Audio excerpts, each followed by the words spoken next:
This week, the news of multiple IDF casualties in Gaza came like a gut punch, leaving us breathless with grief. Initially, we were told that there was one casualty and multiple wounded in an attack. Then we learned there were so many wounded soldiers that they had to be medevaced by helicopter to multiple hospitals. Names were sent out for us to pray for, and thousands worldwide recited Tehillim. Eventually, news filtered out that 5 soldiers had been killed in the tragic incident. What was particularly difficult for my wife and me is that these young soldiers were all from our son Meir's unit, Charedim Tzanchanim, Chetz, part of Battalion 202 of the Paratroopers Brigade. Their names: Staff Sergeant Besalel David Shashua, Sergeant Ilan Cohen, Sergeant Daniel Chemu, Staff Sergeant Gilad Aryeh Boim, and Captain Ro'i Bet Yaakov. Only last week, Meir was asked to switch to Captain Bet Yaakov's unit as they forged ahead into Gaza, but he opted to stay with his current unit, a decision that may very well have saved his life. This did nothing to soften the blow. The devastating news overwhelmed him. Attending his friends' funerals was shattering and painfully brought home to him and us that war is not a game. Unlike the youngsters of Western countries who have the luxury to indulge in idealistic political protests, Israel's emerging generation faces death and tragedy as they protect their homes, their families, and their country. But what was particularly devastating about this tragedy is that the source of the artillery was not Hamas terrorists, rather it was friendly fire, that horrible term meaning the casualties were caused by their own comrades mistakenly targeting them. This particular incident occurred during a tense confrontation in Jabalia, where IDF troops were stationed on the first floor of a 3-story building. While maintaining their position, an IDF tank spotted a barrel of a gun protruding from a window and, despite being outside its designated sector, fired shells in response.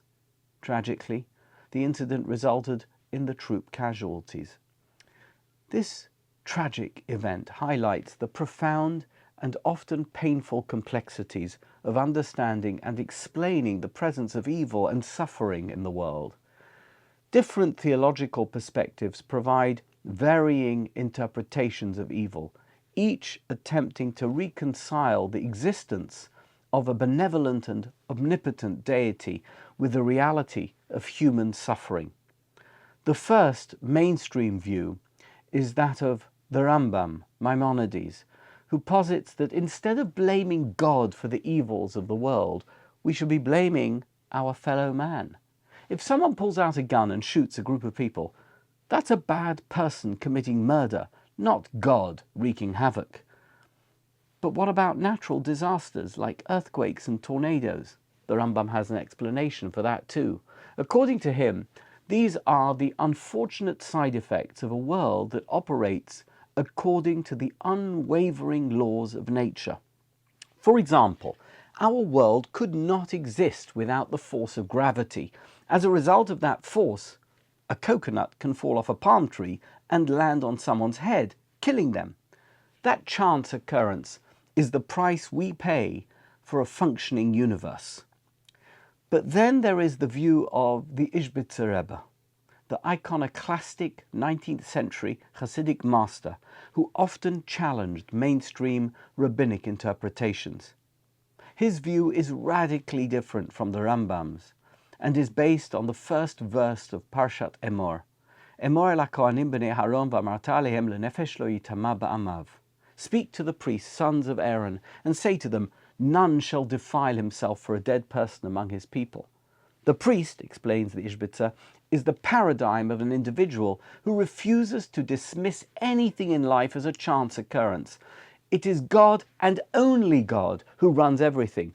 You can't blame the forces of nature or one's fellow man or some random happenstance for what goes wrong, because every detail of anything that happens is under God's control.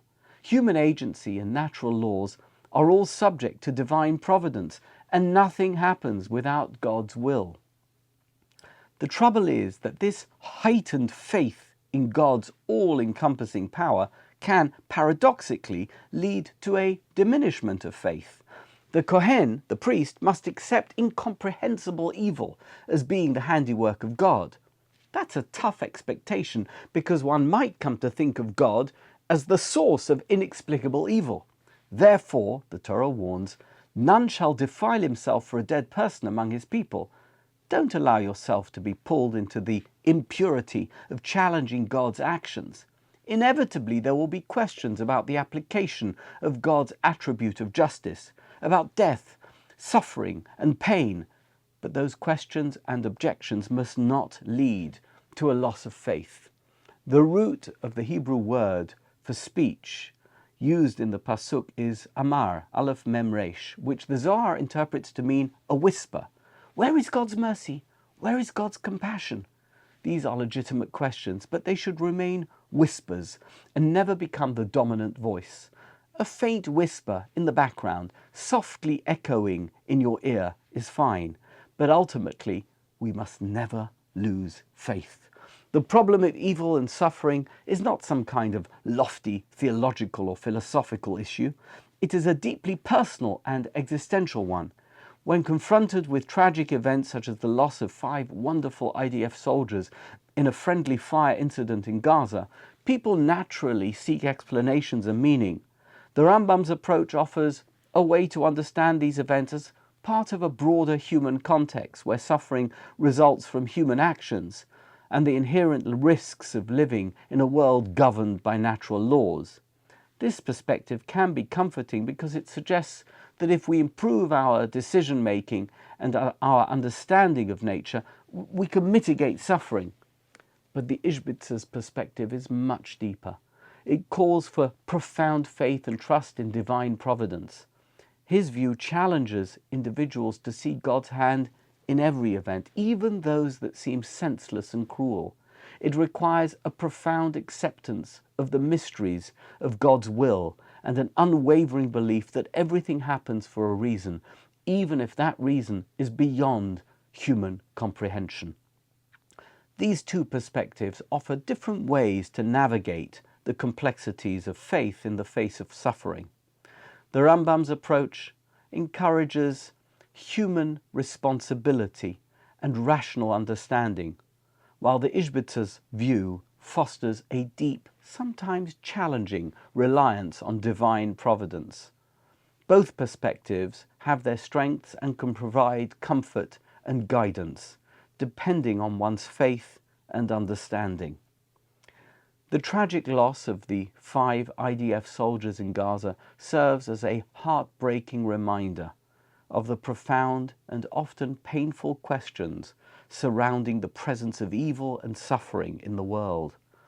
Whether one finds solace in the Rambam's rational approach or the Izhbitzer's call for deep faith in divine providence, the search for meaning in the face of tragedy is a fundamental aspect of the human experience. Indeed, it is via this ongoing search that we can meaningfully grapple with the complexities of faith and justice and the nature of existence itself. Hopefully, in the process, it can give us the comfort we all need.